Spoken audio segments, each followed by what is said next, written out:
अस्सलाम वालेकुम। उम्मीद है आप सब खैरियत से होंगे अल्लाह ताला के फजलो करम से। So in today's class we are going to have a demo session over the PST.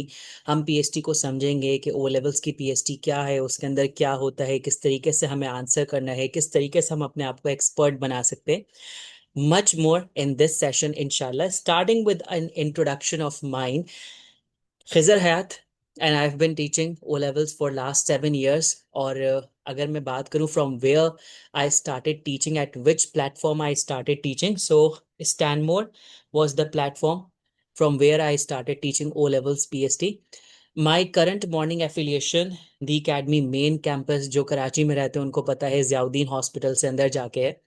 और दी academy Gulshan campus, my upcoming affiliation Wahaj Hussain schooling system इंशाल्लाह ताला। And the next block A and block J campus, currently I'm teaching there. So this is my academic journey experience, कुछ भी इसको कहें, सीखने का, सिखाने का टाइम पीरियड।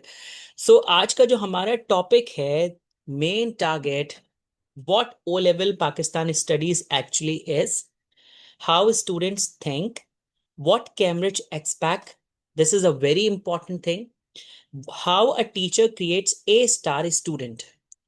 तो इन सारी चीजों में जो सबसे इंपॉर्टेंट चीज है वो ये कि व्हाट कैम्ब्रिज एक्सपेक्ट्स। तो मैं ये पूछना चाहता हूँ फर्स्ट ऑफ ऑल कि what comes in your mind if you talk about the PST, के व्हाट इज पीएसटी, आपके माइंड में क्या चीज सबसे पहली आएगी? What is the first thing which comes in our mind के पीएसटी है क्या, और ओ लेवल की पीएसटी क्या है? तो बिल्कुल ऐसी है, इंटरनेशनल सब्जेक्ट है, I am reading the messages, international subject है। और what else we can say that. अच्छा, whenever we talk about PST, Islamiyat, Urdu, तो a common word said by every individual कि यार PST ही तो है, यार इस्लामियत ही तो है, यार उर्दू ही तो है, कौन सी बड़ी बात है पढ़ाने की, यार PST तो पढ़ाता है, यार उर्दू ही तो पढ़ाता है। So what is big deal in that? यही चीज समझनी है, this matters a lot when you are teaching O levels, Islamiyat, PST, Urdu और any other subject. There is a very difficulty related to the pattern. आपने स्टूडेंट को randomly prepare नहीं करना है, बल्कि जिस बोर्ड को आप पढ़ा रहे हैं उसका एक प्रॉपर प्रोटोकॉल है रिलेटेड टू एवरी सब्जेक्ट। उसका कोर्स कोड से लेके उसके क्वेश्चंस तक, क्वेश्चन को सॉल्व करने के तरीके, आंसर लिखने के तरीके, फिर ग्रेडिंग का system, everything is in a very systematic way. तो इसी को समझना ही असल में ओ लेवल्स को पढ़ाना है। सो हम इसी को स्टार्ट करते हैं। Subject knowledge alone does not make someone an effective teacher. The thing which all we have to understand कि सिर्फ सब्जेक्ट की नॉलेज ही काफी नहीं है। लेट्स टेक एन एग्जांपल कि भाई एक सब्जेक्ट पीएसटी को पढ़ाने के लिए एक टीचर की अपॉइंटमेंट हुई है, उन्होंने सीएसएस के स्टूडेंट्स को पढ़ाया हुआ है, और वो सीएसएस के स्टूडेंट को पढ़ा रहे हैं, यूनिवर्सिटी लेवल पे पढ़ा रहे हैं, he definitely has a bulk of the knowledge. But क्या वो इसके बावजूद कोई अच्छा ग्रेड प्रोड्यूस कर सकते हैं या बच्चों को ओ लेवल्स के हिसाब से पढ़ा सकते हैं? कोई गारंटी नहीं है, क्योंकि सिर्फ सिलेबस की या सब्जेक्ट की नॉलेज होना ही कोई आपको अच्छा टीचर नहीं बनाता है। तो हमें क्या क्या करना पड़ेगा if you want to become a good Cambridge teacher?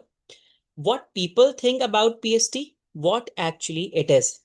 What people think it is all about lengthy answers and rectification.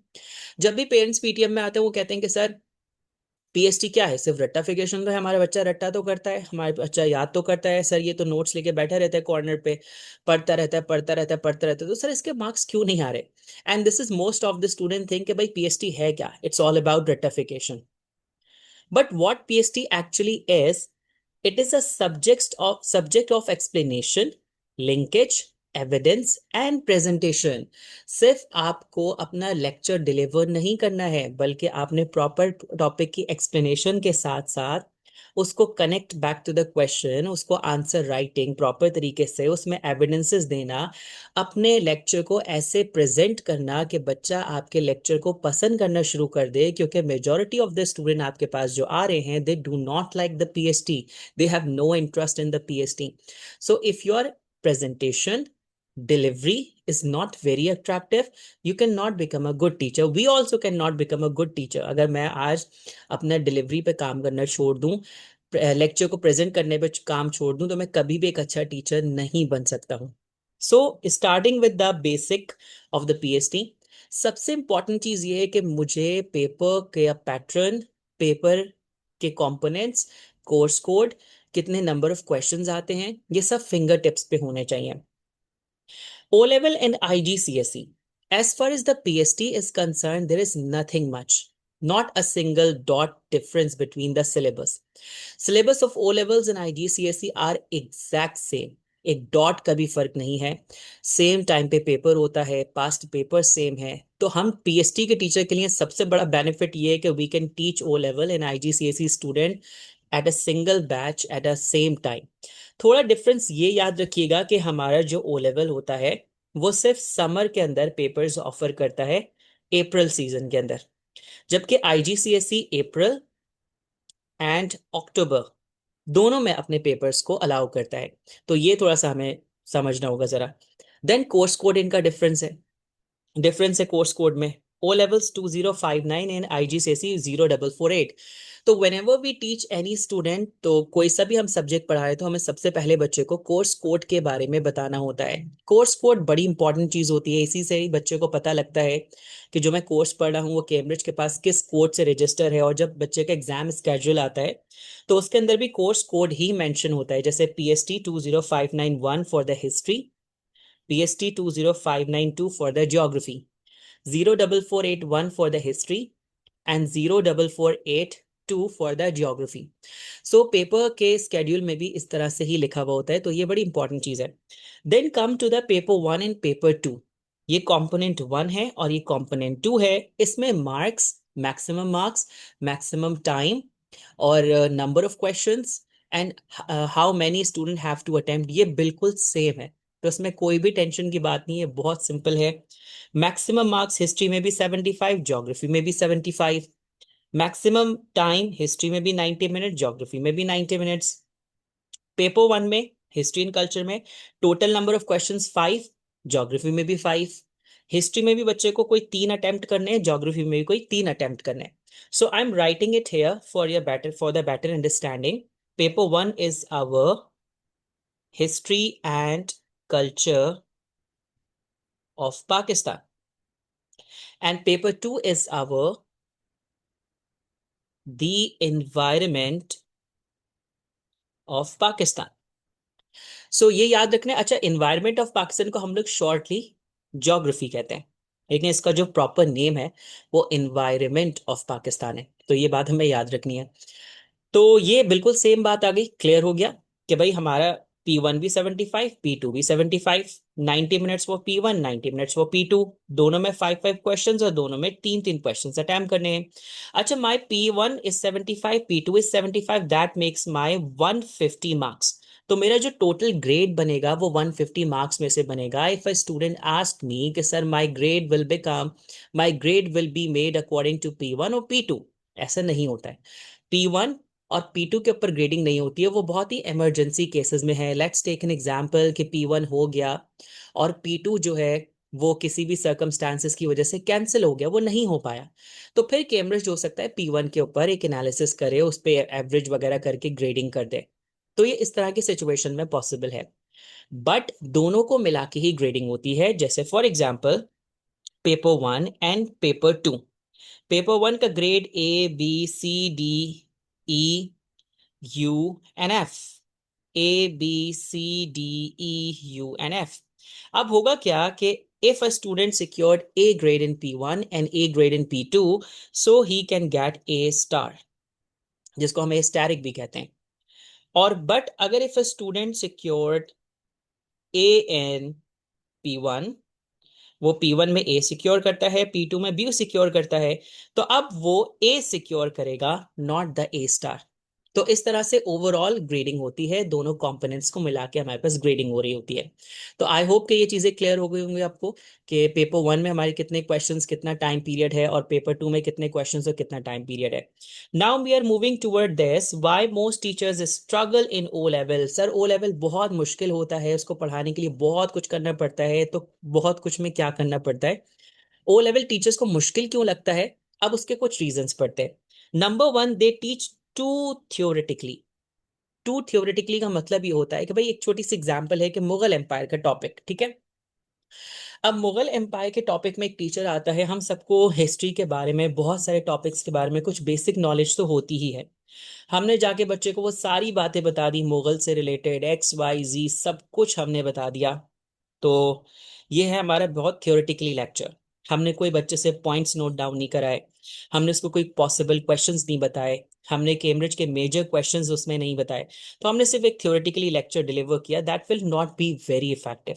तो इससे बच्चे को थोड़े टाइम के लिए तो बहुत अच्छी चीजें समझ आ जाएंगी, लेक्चर समझ आ जाएगा, बट लेक्चर समझ आना is not the only thing which we want.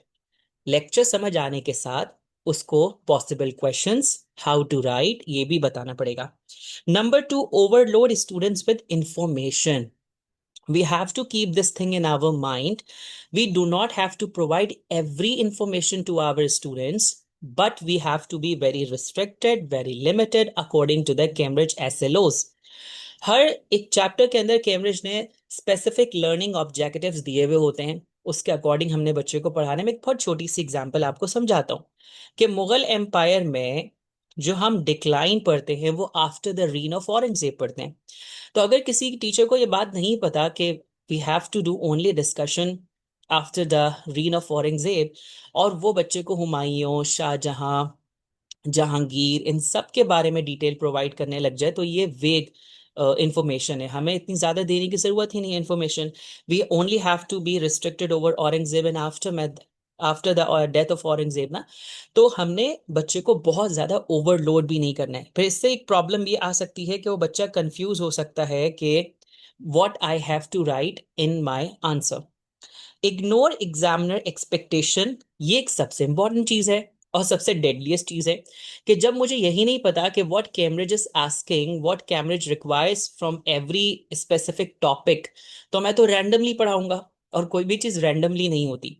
जैसे फॉर एग्जाम्पल मेरे पास कुछ स्टूडेंट्स आते हैं, तो जब मैं उनसे पूछता हूँ कि बेटा आपने ये आंसर कैसे लिखा है, तो उनका ये कहना होता है कि सर हमारी टीचर ने कहा था कि बस कोई भी पॉइंट्स चार उठा के इसमें लिख दो। तो ये कोई भी वाला सीन नहीं होता है, there is nothing random in the PhD.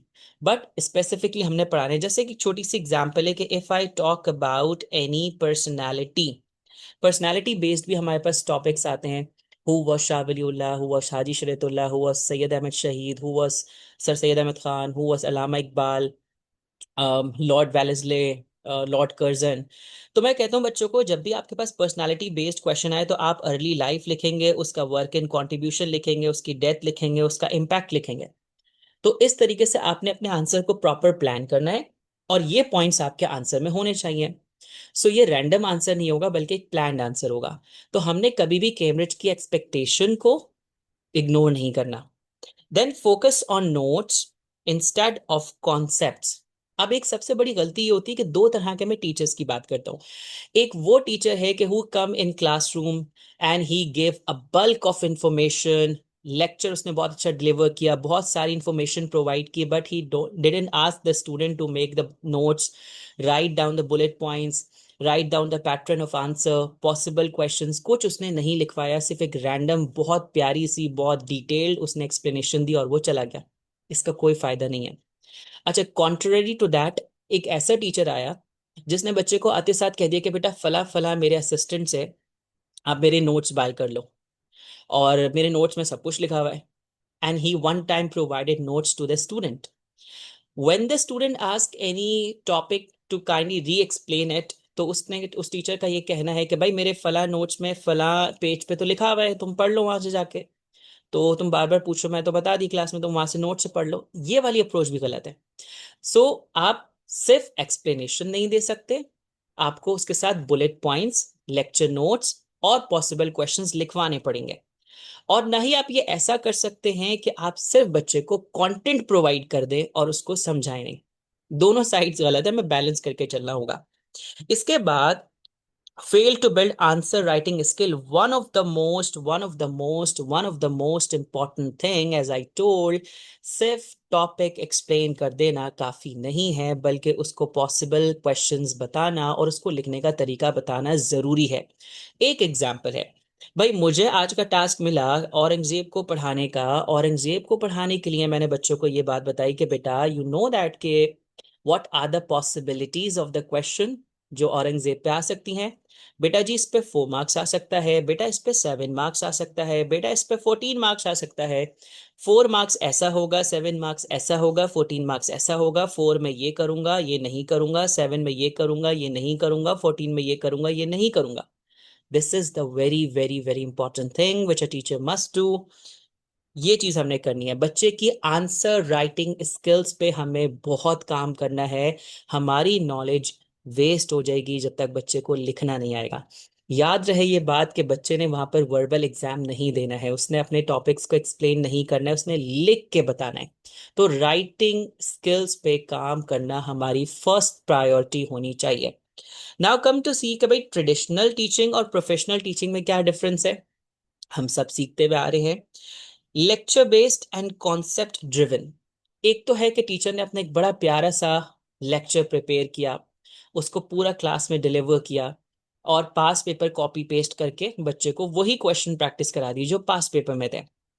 Concept driven क्या है? लेट्स टेक एन एग्जाम्पल कि अगर मैं एक पर्सनैलिटी पढ़ा रहा हूँ, लेट्स टेक एन एग्जाम्पल कि हम एक पर्सनैलिटी ले लेते हैं सर सैयद अहमद खान की। सर सैयद अहमद खान की पर्सनालिटी के बारे में मैंने उनकी एफर्ट्स को एक्सप्लेन किया। अब उनकी एफर्ट को एक्सप्लेन करने के बाद मैंने बच्चे के कॉन्सेप्ट्स बिल्ड कर दिए कि भाई उनकी एजुकेशनल एफर्ट ये है, उनकी रिलीजियस एफर्ट ये है, उनकी पॉलिटिकल एफर्ट ये है, उनकी सोशल एफर्ट ये है। Now I will twist the questions. अब मैं क्वेश्चंस को ट्विस्ट करूंगा और बच्चे के कॉन्सेप्ट जब स्ट्रांग होंगे तो चाहे मैं क्वेश्चन को कितना ही ट्विस्ट कर दूं, student will be able to write the answer. तो ये एक बहुत इंपॉर्टेंट चीज है। अगर मैं ऐसा नहीं करूंगा, सिर्फ मैं अपने लेक्चर के ऊपर ही फोकस करता रहूंगा, लेक्चर ओरिएंटेड क्लास रखूंगा, बच्चे को कोई टास्क असाइन नहीं करूंगा, बच्चे से कुछ चीज सॉल्व नहीं कराऊंगा, बच्चे से मैं क्रॉस क्वेश्चन नहीं करूंगा, तब तक कोई फायदा नहीं होगा मेरे इतने अच्छे लेक्चर का भी। मेमोराइजेशन फोकस्ड या एग्जाम फोकस्ड। अब आपके पास ऐसे बहुत सारे पेरेंट्स आएंगे जो कहेंगे सर हमारा बच्चा तो दिन रात पढ़ता है, सर ये तो रात रात भर पढ़ता रहता है। तो आप उनसे पूछेंगे कि सर ये कैसे पढ़ता है जरा बताइएगा, तो बोलेगा सर आपके ही तो नोट्स हैं, आपने जो नोट्स प्रोवाइड किए मेरा बच्चा तो लेके घर के कॉर्नर पे बैठा रहता है, एक ही जगह पर और पढ़ता रहता है पढ़ता रहता है पढ़ता रहता है पढ़ता रहता है। तो ये तो तरीका ही उसका गलत है। मेमोराइजेशन फोकस तो कभी हमारी स्टडी होती ही नहीं है, एग्जाम फोकस्ड होती है। अब उसका तरीका क्या है? Let's take an example of the Mughal empire again. मैं बार बार उसकी एग्जांपल इसलिए देता हूँ क्योंकि इजी टू अंडरस्टैंड है और बहुत सिंपल सा हमारा चैप्टर है। अब मैं मुगल एम्पायर बच्चे को या तो नोट्स प्रोवाइड कर दूं, उसमें टॉपिक्स लिख दूं, ठीक है, और वो बच्चे को टॉपिक्स पैराग्राफ फॉर्मेट में बना के दे दूं और बच्चे को भाई ये याद कर लो। अब बच्चा कैसे याद करेगा? From the start till and रट्टा लगा लेगा। तो क्या ये चीज बच्चे के लिए बेनिफिशियल है? नो। मुझे ये बताना पड़ेगा बेटा जी, आप मुगल एम्पायर को पढ़ने जा रहे हो तो मुगल एम्पायर में से आपके 3 मेजर 14 मार्क्स के क्वेश्चन निकल के आएंगे मेरा बेटा। तो ये मार्क्स, ये बात आपने अपने दिमाग में रखनी है कि आपने सिर्फ मुगल एम्पायर प्रिपेयर नहीं करना है, आपने वो मेजर 14 मार्क्स के क्वेश्चन प्रिपेयर करना है। अब मेरा बेटा जब आप मेजर 14 मार्क प्रिपेयर करोगे ना तो बाय प्रोडक्ट में 7 मार्क भी निकल जाएगा और बाय प्रोडक्ट में आपके बहुत सारे 4 मार्क के क्वेश्चंस भी निकलेंगे। तो आपने सिर्फ उसको याद नहीं करके आना है बल्कि उन क्वेश्चंस को सॉल्व भी करके आना है, क्वेश्चंस को पास पेपर में गो थ्रू भी करके आना है, उसको सॉल्व करने की कोशिश भी करनी है। If you stuck at a point you can ask me, मैं आपको हेल्प करूंगा। ये होती है एग्जाम फोकस्ड स्टडी और एक थी मेमोराइजेशन फोकस। तो ये दोनों में बहुत डिफरेंस है। फिर लेंदी एक्सप्लेनेशन एंड इंटरेक्टिव एक्सप्लेनेशन। अब थोड़ा सा ये चीज है कि हमारे पास जो जेंट्री आती है, हमारे पास जो बच्चा आता है, you all know that it Gen Z. Gen Z को बहुत लंबी बातें नहीं पसंद। मैं आपको एक एग्जांपल देता हूँ। मेरे से एक टीचर है जो मुझसे इतने ज़्यादा एक्सपीरियंस्ड है कि मेरी जितनी उम्र नहीं है उतना उस टीचर का एक्सपीरियंस है। अब बच्चा उनसे पढ़ने के बाद आके मुझे कहते हैं कि सर वो टीचर लंबी बहुत करते हैं। तो मैंने कहा बेटा what is meant by this लंबी? तो कहने लगा सर वो बहुत लंबा खींचते लेक्चर को सर, बहुत लंबा डिटेल में। मैंने कहा भाई कॉम्प्लेक्स टॉपिक होगा, उसको समझाने के लिए टीचर को डिटेल तो प्रोवाइड करनी पड़ेगी। तो आज का बच्चा ये लंबी एक्सप्लेनेशन से बहुत फेड अप होता है, तो we have to make our class interactive. Interactive class क्या होती है? थोड़ा सा ह्यूमर हो, थोड़ा सा हंसी मजाक हो, थोड़ा सा बच्चों के साथ बातचीत हो, थोड़ा सा बच्चे को एंगेज करना हो। These are very effective method. अगर मैं रॉ एक्सप्लेनेशन दे रहा हूँ और बिल्कुल अजीब सा मैंने फेस बनाया हुआ है, मैं उदास हूँ, बहुत बहुत सीरियस होके, बहुत स्ट्रिक्ट होके पढ़ा रहा हूँ, ये वाली जेंट्री नहीं है कि हम इसको इस तरह से समझाएं डांट डपट करके। तो हमें इसको प्यार से इंट्रैक्शन करनी है। मैं तो मदरसे वाला कॉन्सेप्ट भी फॉलो करता हूँ कि जो कुछ मैं समझा रहा हूँ तो मैं किसी भी बच्चे को रैंडमली पिक करता हूँ कि भाई तुम रिपीट करो मैंने तुम्हें क्या समझाया, रिपीट आफ्टर मी, मेरे साथ साथ बोलो। अगर उसको नहीं समझ आता मैं तो मेरे साथ साथ बोलो, मैं जो बोल रहा हूँ वो बोलो, रिपीट करो। तो इससे ही होता है कि बच्चों को ना ये पता होता है कि यार ये टीचर ना हमें रैंडमली कहीं से भी पिक कर लेगा, पूछ लेगा। तो इससे बच्चा अटेंटिव होकर बैठता है, ना कि वो बिल्कुल सो जाए। Less interactions, no questions, no critical thinking, no brainstorming. अच्छा ब्रेनस्टॉर्मिंग, अच्छा मैं यहाँ पर एक और चीज सुनाऊं, एनालिटिकल। What is analytical? इस चीज की बहुत इंपॉर्टेंस है क्योंकि हमारे 10 और 14 mark question in history and 6 marks question in geography. मैं आपको एक छोटी सी एग्जांपल देता हूं कि हमने बच्चों की एनालिटिकल स्किल्स पे बहुत काम करना है। जैसे कि एनालिटिकल स्किल्स से रिलेटेड हिस्ट्री का एक क्वेश्चन आता है, एक टाइप ऑफ क्वेश्चन है जो कि आता तो बहुत सारी चीजों से रिलेटेड, कि like weak successors were more responsible for the downfall of the Mughal empire, how far you agree, explain your answer. अब पूछने का तरीका चेक करें एग्जामिनर का क्या है, कि वीक सक्सेसर ही सबसे इंपॉर्टेंट रीजन था मुगल एम्पायर के डिक्लाइन का। हाउ फार यू अग्री, आप इस बात से किस हद तक अग्री करते हो। मतलब बच्चा वीक सक्सेसर के बारे में भी लिखेगा कि how weak successor contributed in the downfall of Mughal empire and what other factors were responsible for the downfall of Mughal empire. This is the analysis, this is the analytical skill जो हमने बच्चे के दिमाग में लेके आनी है। फिर ज्योग्राफी की बात करते हैं, कि ज्योग्राफी में फॉर एग्जांपल हम इनलैंड, हम लोग फिशिंग की बात कर लेते हैं। तो 6 मार्क्स का क्वेश्चन फिशिंग से रिलेटेड आया, जिसके अंदर क्या लिखा हुआ है कि भाई एक व्यू एग्जामिनर ने दिया हुआ है और दूसरा व्यू एग्जामिनर ने दिया हुआ है, एक इनलैंड से रिलेटेड है, एक मरीन से रिलेटेड है, और बात हो रही है इकोनॉमिक डेवलपमेंट की। द क्वेश्चन इज दैट कि गवर्नमेंट अगर इकोनॉमिक डेवलपमेंट चाहती है तो उसको इनलैंड पे फोकस ज्यादा करना पड़ेगा, और दूसरा क्या है कि भाई गवर्नमेंट अगर डेवलपमेंट चाहती है तो उसको मरीन फिशिंग पे ज्यादा फोकस करना पड़ेगा। अब दोनों बातें बिल्कुल ठीक है। Here the analytical skills are much needed of a student, कि वो कैसे एनालिसिस करता है। अगर वो ए को अग्री कर रहा है तो उसके फेवर में क्या पॉइंट लिख सकता है, एग्जाम्पल दे सकता है। अगर बी को नेगेट कर रहा है तो वो उसके अगेंस्ट में कोई पॉइंट लिख सकता है, एग्जाम्पल दे सकता है। सो ये तभी पॉसिबल है जब एनालिटिकल स्किल्स बच्चों की स्ट्रांग होंगी। अच्छा, अब हम ये क्वेश्चंस कोशिश करते हैं बच्चों के साथ मिल के सॉल्व करें, जो कि हम क्लास के अंदर पास पेपर सेशंस करते हैं, उसमें हम बच्चों को डिवाइड कर सकते हैं ग्रुप में, के a group of the student will favour with the a view A, the rest of the group या rest of the students will be go for the view B. बेटा ग्रुप ए जो है वो ए के favour में लिखे, B के against में लिखे। बेटा ग्रुप बी जो है वो बी के फेवर में लिखे और ए के अगेंस्ट में लिखे। So these are the methods which the students can do for the practice. हम ऐसा काम कर सकते हैं। तो ये हो गया। अच्छा ब्रेन स्टॉर्मिंग क्या होता है? ब्रेन स्टॉर्मिंग के लिए मैं ये कहता हूँ कि बच्चों को एक तो मैं पास पेपर के क्वेश्चंस करा दिया, अब बच्चों को कंटेंट तो हमने पढ़ा दिया, सब कुछ प्रोवाइड कर दिया। अब हम एडिशनल एक ऐसा न्यू क्वेश्चन बनाएं जिसमें हम बच्चे को ये कह दें कि बेटा ये एक न्यू क्वेश्चन है, लेकिन आंसर इसका उसी से ही निकल के आएगा जो कंटेंट मैंने तुम्हें पढ़ाया है। Now you have to solve. ठीक है, जैसे फॉर एग्जाम्पल एक छोटी सी एग्जाम्पल देता हूँ कि why East Pakistan separated from the West Pakistan. एक बहुत ही सिंपल सा क्वेश्चन आता है, लेकिन मैंने बच्चों को एक ऐसा क्वेश्चन भी दिया कि why Sheikh Mujibur Rahman became so popular in East Pakistan. अब बताओ कि शेख मुजीबुर रहमान जब इतनी वैल्यू किया जा रहा है बंगालीज की तरफ से शेख मुजीबुर रहमान को, तो शेख मुजीबुर रहमान क्यों इतना इंपॉर्टेंट है ईस्ट पाकिस्तान के लिए? अच्छा इसका आंसर निकल के आएगा, शेख मुजीबुर रहमान के 6 कंट्रोवर्शियल पॉइंट्स है, जो कि एक हम टॉपिक के तौर पे पढ़ाते हैं बच्चों को। तो जिस बच्चे को 6 पॉइंट ऑफ शेख मुजीबुर रहमान बहुत अच्छे तरीके से पता होंगे वो इस आंसर को सॉल्व कर देगा कि भाई सर शेख मुजीब ने ये पॉइंट्स की डिमांड की थी और ये पॉइंट जो है वो बंगाली इंटरेस्ट को प्रोटेक्ट कर रहे हैं। When these points are protecting the interest of Bengalis, definitely Sheikh Mujib will become popular in East Pakistan. तो ये होती है ब्रेन स्टॉर्मिंग एक्टिविटी, जहां पर बच्चों का हिंट दे सकते हैं और बच्चे ये सारे काम कर सकते हैं। So these are, this is the difference between traditional teaching and professional teaching. What should a teacher do? What should a teacher do? एक टीचर को क्या करना चाहिए, सिंप्लीफाई कॉन्सेप्ट्स। अब जैसे मैं एक छोटी सी एग्जांपल देता हूँ कि हम सेक्शन 1 तो बहुत इजीली पढ़ा देते हैं, जैसे मुगल्स हैं, वॉर वगैरह होती है। असल में गेम आता है सेक्शन 2 में, जहाँ पॉलिटिकल चीजें आती हैं, क्योंकि उसकी टर्मिनोलॉजी बहुत डिफिकल्ट होती है। Federal form of government, federation, dominion status, self rule, separate electorates, unitary government. अब उसमें इतने सारे कॉम्प्लिकेटेड वर्ड्स हैं ना कि उसको समझाने के लिए हमें कोई बहुत ही ईजिएस्ट एग्जांपल्स लेनी पड़ती हैं। तो हम लोग क्या करते हैं, मैं पर्सनली क्या करता हूँ कि मैं स्कूल की एग्जाम्पल को ऐड करता हूँ। जैसे फॉर एग्जाम्पल मैं एक टॉपिक ऐसा बताना चाह रहा हूँ जिसमें मैं बताना चाह रहा हूँ कि भाई Britishers have some reserved powers, जिस पे कोई भी पॉलिसी नहीं बना सकता सिवाय ब्रिटिशर्स के। तो I will give the example of principal.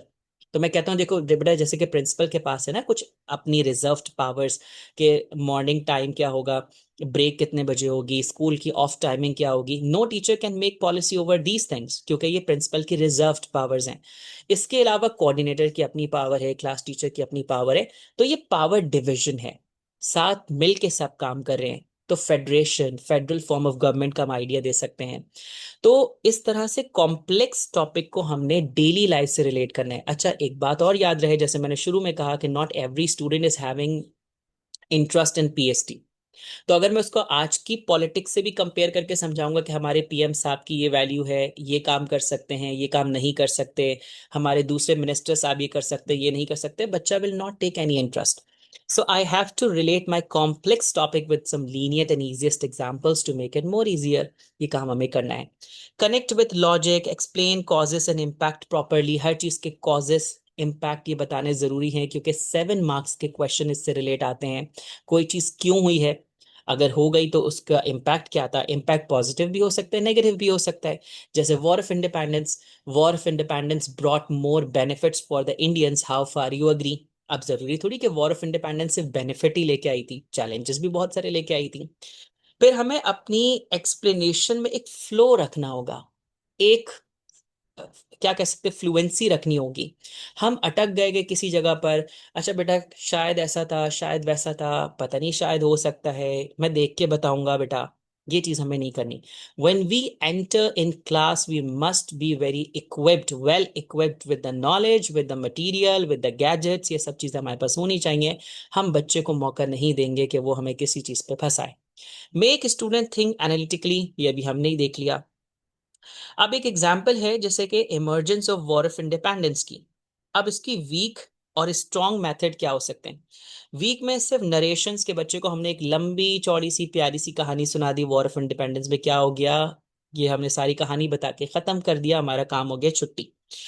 ये काम हमें नहीं करनी, प्रॉपर एक्सप्लेनेशन देनी है और उसको रिलेट करना है विद एवरी पॉसिबल क्वेश्चन। बेटा अब हम ये क्वेश्चन करने जा रहे हैं, 14 मार्क्स का आएगा, reason of emergence of war.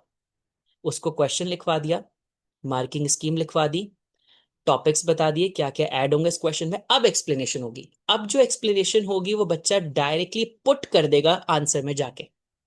तो पहले बच्चे को पढ़ाना नहीं है, पहले उसको पॉसिबल क्वेश्चन बताना है, उसका स्ट्रक्चर बताना है, फिर एक्सप्लेनेशन देनी है, वरना वो कंफ्यूज हो जाएगा। तो नो एविडेंस नो लिंक। अब देखो यहाँ पर जैसे फॉर एग्जाम्पल मैं एक चीज बताना चाहता हूँ, वैसे तो हम इसको डिटेल में डिस्कस करेंगे जब हमारा सेशन पूरा स्टार्ट होगा इंशाल्लाह अजीज। फीट फैक्टर, जब भी हम 7 और 14 मार्क्स के क्वेश्चन करवाते हैं ना बच्चे को, तो हम फीट फैक्टर को फॉलो करते हैं। What is feet factor? Factor, explanation, effect and throwback. Effect मतलब sorry, evidence and throwback. Evidence का मतलब होता है एग्जाम्पल। तो हम बच्चे को ये कहते हैं कि 7, 10 और 14 मार्क्स को सॉल्व करते वक्त आप इस फॉर्मूला को फॉलो करोगे और इसके अकॉर्डिंग आप एक्सप्लेनेशन बनाओगे, ना कि रैंडम एक्सप्लेनेशन बनाओगे। So this is we have to ask our student कि एक प्रॉपर तरीका हम फॉलो करें। ठीक है।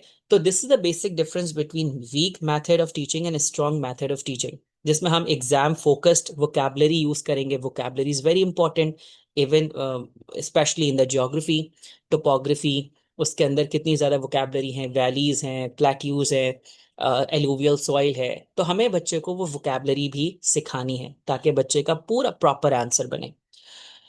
इसके बाद what makes students a trust a teacher, organise होना चाहिए टीचर, कम्युनिकेशन बच्चे के साथ बहुत अच्छी होनी चाहिए, बच्चे को मोटिवेट करना है, प्रॉपर फीडबैक देना है। कुछ टीचर सिर्फ बच्चे को मार्क्स बता देते हैं, कि आपने बेटा आपके 25 में से इतने मार्क्स है। मार्क्स बच्चे को नहीं जानने, बच्चे को हमें ये बताना है कि बेटा आपने गलती कहाँ की है, कैसे इसको ठीक करोगे, और आपको इसको ठीक करना पड़ेगा, वरना ये कंसिस्टेंसी के साथ आपके मार्क्स लूज होते जाएंगे और उसका कोई फायदा नहीं है। तो हमारी कम्युनिकेशन बच्चे के साथ होना बहुत जरूरी है, लेकिन लिमिटेड। ओवर कम्युनिकेशन भी होना सही नहीं है। लिमिटेड कम्युनिकेशन हो, हम बच्चे के साथ कोऑर्डिनेट करें, हम बच्चे को जो है वो एडमिनिस्ट्रेशन के साथ कनेक्ट करें। अगर वो पढ़ नहीं रहा है, हमने उसके ऊपर मेहनत की है, लेकिन हम उसके पेरेंट्स की नॉलेज में ये बात लेके आएंगे। अगर हम पेरेंट्स की नॉलेज में नहीं लेके आ रहे, तो ये मैं समझता हूँ कि ये इंसाफ नहीं है। हमें पेरेंट्स को एक दफा बताना होगा कि भाई आपका स्टूडेंट ये काम कर रहा है, आप थोड़ी चीजों पे इसके ये काम कीजिए, बाकी हम काम कर रहे हैं स्कूल में। लेकिन हर चीज अब स्कूल में थोड़ी कवर हो सकती है, थोड़ा सा आपको भी तो इसकी मॉनिटरिंग करनी है। हमें बच्चों से ज्यादा खुद मोटिवेट होना होगा। हम खुद अपने आप को ये बताएंगे कि नहीं भाई हम कर सकते हैं, और हमें हर दफा बेटरमेंट की तरफ जाना होगा। जिस वक्त हमने ये सोच लिया कि बस this is our peak and बस यही है, इससे आगे मैं क्या ही कर सकता हूँ, वो फिर हमारा डाउनफॉल शुरू।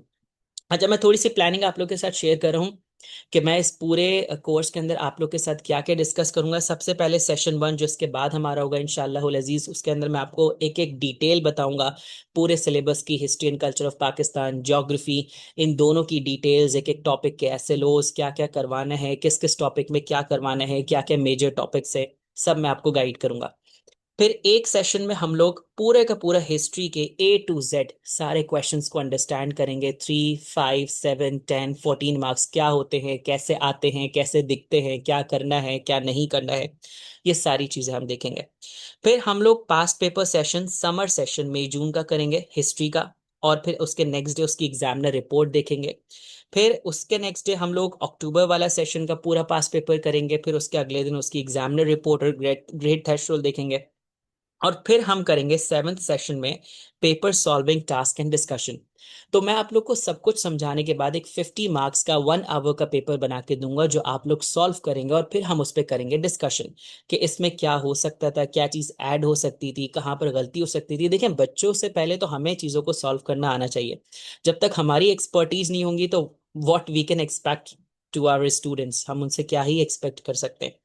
तो ये आप लोग का सॉल्व करना भी जरूरी है, और मैं चेक करके हम लोग आपस में शेयर करेंगे। और फिर सेशन 8 में हम लोग इसी तरीके से कंप्लीट पैटर्न ज्योग्राफी का डिस्कस करेंगे, A to Z सारे क्वेश्चंस देखेंगे। फिर ज्योग्राफी का समर पेपर करेंगे, एग्जामिनर रिपोर्ट, फिर विंटर पेपर, फिर एग्जामिनर रिपोर्ट, और उसी तरीके से आपका एक ज्योग्राफी का मैं टेस्ट भी कंडक्ट करूंगा, या वर्कशीट्स कह लें, जिसमें आप लोग सॉल्व करेंगे और मैं चेक करूंगा। फिर इसके बाद पेपर मेकिंग सबसे इंपॉर्टेंट चीज है, क्योंकि आप जब इंशाल्लाह अच्छी अच्छी ऑर्गेनाइजेशन में जाएंगे तो आपको पेपर मेकिंग तो करनी होगी। तो एक अच्छी पेपर मेकिंग क्या होती है, बैलेंस्ड पेपर कैसे होता है, क्या पेपर में ऐड करना है, क्या चीज अवॉइड करनी है, क्या अलाइनमेंट रखनी है, क्या तरीका होता है, क्या पास पेपर हमने कॉपी पेस्ट करने हैं या अपने भी क्वेश्चंस बनाने हैं, तो ये सारी चीजें हम देखेंगे। फिर इसी तरीके से सेशन 15 हमारा होगा, जिसमें हम देखेंगे कि हमें किसी ऑर्गेनाइजेशन में कैसे पढ़ाना है। कोचिंग में पढ़ा रहे हैं तो वहाँ क्या स्ट्रैटेजी होती है, स्कूल में पढ़ा रहे हैं तो वहाँ क्या स्ट्रैटेजी होती है, time management, stress management, syllabus division, ये सारी चीज़ें हम देखेंगे। रिकॉर्ड कीपिंग बच्चों की कैसे होती है, सब चीज़ें देखेंगे। और 16 सेशन हमारा होगा, एक कंबाइंड सेशन। तो आई होप कि ये सेशन आपके लिए फ्रूटफुल रहा होगा। कोई भी आपकी क्वेरी एंड कंसर्न हो, आप मुझसे बिल्कुल पूछ सकते हैं। So I'm going for the questions. If you have any question, you can ask me.